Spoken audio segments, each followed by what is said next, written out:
Hey everybody, are you ready for phase 3 of the Kitty Cal? I am totally ready, and I want to thank you all for your flexibility because when phase 2 came out, you only had a week to do phase 2, and I could tell like a few days before the end of phase 2 that people were stressed out. And that is not the point of a knit along, for people to feel stressed out and like they don't have enough time to do something. So I decided to extend phase 2 by a week and give people a chance to catch up. One thing that happened is when I set the calendar, I didn't look that it was going to be Easter and Passover right during the middle of phase 2, which was the biggest phase to knit.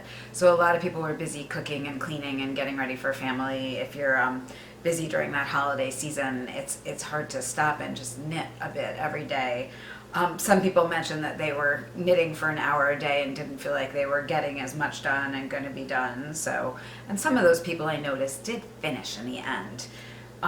So I extended a week, and as I was thinking about it, I felt really guilty because, well, I don't think guilty is the right word, but I felt bad because I really try with business to stick to my word. Like if I say that something's going to happen on a certain time, it's really important to me that that happens. And so I was a little disappointed in myself that I was changing that date. I think that's a better word than guilty. But then I realized that a lot of what design looks like for me is changing my mind. If you there was a group of you that were with me in Scotland in the fall, and I was working on a design that ended up becoming Kitty actually in the end. And people saw how every day I just constantly was changing my mind about how the design was going to look. And I do a lot, like the thing I'm working on right now, which I can't really show you, but you'll see a little bit. I've done a lot of ripping and knitting so that the design will be exactly the way I see it in my mind. And that's what design looks like for me. And it's not so much like that's what life looks like. Like I'm pretty set in my house and my family, I'm changing my mind about that big stuff. But things like looking at how the knit along is going and deciding that we need to add an extra week, those are places that I can change a little bit and be flexible. And I think it was really helpful to a lot of you. I know a few of you it's frustrating because you were ready to like go on with the next step, and I didn't have those assets ready for you, like what you need for phase 3 to be able to do that. So that is what I'm going to go over with you right now. I got a visitor in my lap, so now I'm not knitting because little Buffy came to visit. Say hi, Buffy. I'm going to make her wave. Hi. She does not like that. So I've got my phase 2 finished over here. This is Bella's sweater that I'm knitting for her. I am going to confess to you guys that I have been learning how to use, it's not even a confession, it's just being honest. I'm learning how to use a knitting machine, which is insanely hard. It is really hard. It is not easy. And so I did the body of Bella's on my knitting machine, but I was limited by the number of stitches that are like on the bed of the knitting machine. So her bodice is ending up being a little shorter than maybe I would even want it to be. And I think it's still gonna work on her. This is actually the front right here, and that is the back. And you can see the neckline's a little wide, and we're gonna talk about how to take care of that if you feel like your neckline is a little wide. So what happens when you finish phase 2 is you end up with this sweater, and it's hard to show it in the frame, that looks like this. It's flat, it's got a big neck opening in the middle, and it's got these sleeves on the side. The next thing that happens is we need to fold this in half at the shoulder line so that we can create the sweater shape. And then we need to zip that up with side panels, and you can see the side panels on my sweater that I'm wearing right there. So the next step in phase 3 is working these side panels. And what you do, I noticed someone in the Ravelry group, and part of what's kind of been cool about this is I'm able to see questions that people have to kind of anticipate them. Someone got a little confused about which was the front and the back of the sweater, like where the right side panel was going to go and the left side panel was going to go. And if you have your provisional cast on, your provisional cast on is on the right side, and then your held stitches are on the left side. On this, I had already pulled out my provisional cast on and put those on just a piece of scrap yarn, but this is my right side panel and this is my left side panel. It doesn't actually matter which one you do first. They both get worked exactly the same. And what happens is you pick up stitches along the sleeve, and then you put your stitches back on the needle that are either provisionally cast on or on the scrap yarn, and you work across those. When you're picking up stitches along the sleeve, it's just one stitch in every other row. So that pickup is really easy to do, one stitch in every other row. So if you added length to your sleeve, you'll just pick up more stitches, one in every other row, and make sure that you kind of add in that count so you know how many you have there. And then if you added on more for the length of the body, you're gonna just put those onto your needle and work across them as well.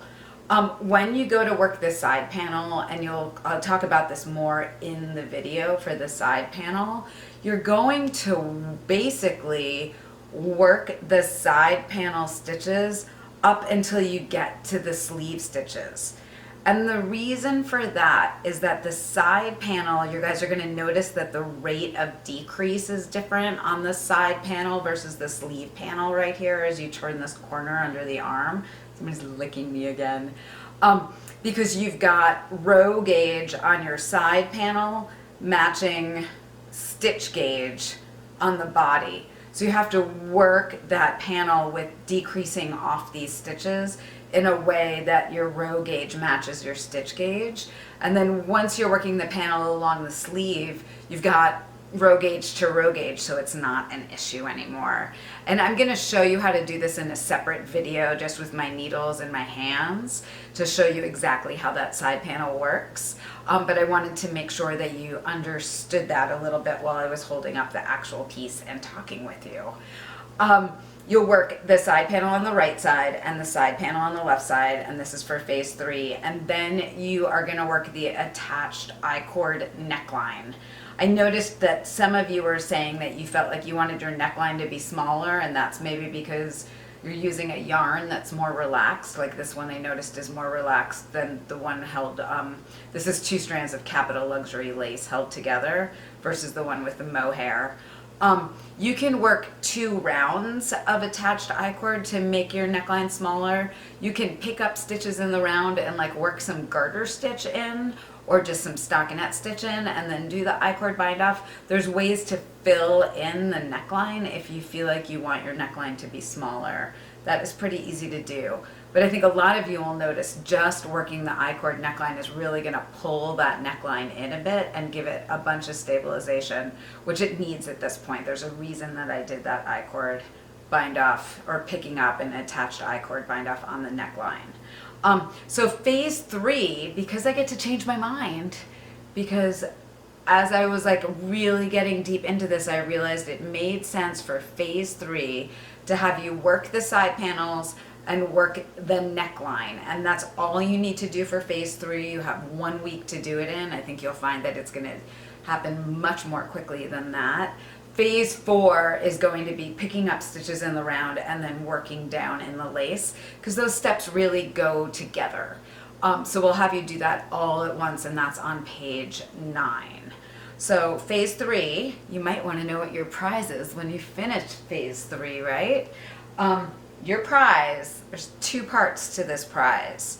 One part is a skein of yarn that I got when I was in California, from a verb from keeping yarn, from a verb for keeping warm in Oakland, California, and it's called Gather. A verb for keeping warm has been making their own yarn bases, and I'm always really intrigued by yarn companies that put that extra effort into making connections with farmers and buying their clip from their flock of sheep or whatever it is that they're raising. And then sending that to a mill to get made into yarn. And a verb for keeping warm has been doing that for a few years. This yarn is 75% California Rambouillet and 25% Arizona alpaca. It's got a lovely hand. I really love when alpaca is blended a little bit with the yarn because it adds a little bit of like drape and not flexibility, but it adds a little bit of relaxation. And alpaca on its own, I don't know if you've ever knit with 100% alpaca, it's like super relaxed. But adding that into the rambouillet, I think changes like the crunchy feel of the rambouillet a bit. It's a great blend. And this is actually naturally dyed, which is something that they do at Adverb for keeping warm. The colorway is Spice, and it's dyed with Kutch Madder, Fustick, and Weld. And it's this is kind of like a color I've been wearing a ton. It's kind of like a rusty, pumpkin-y, when you look at it closely, but it's hard for you guys to do that. The yarn itself has a bit of a tweed to it, so you really get this kind of depth of color as you look at it. So I've got this skein of yarn for you, and along with that, I have my new favorite snack treat, which just came out.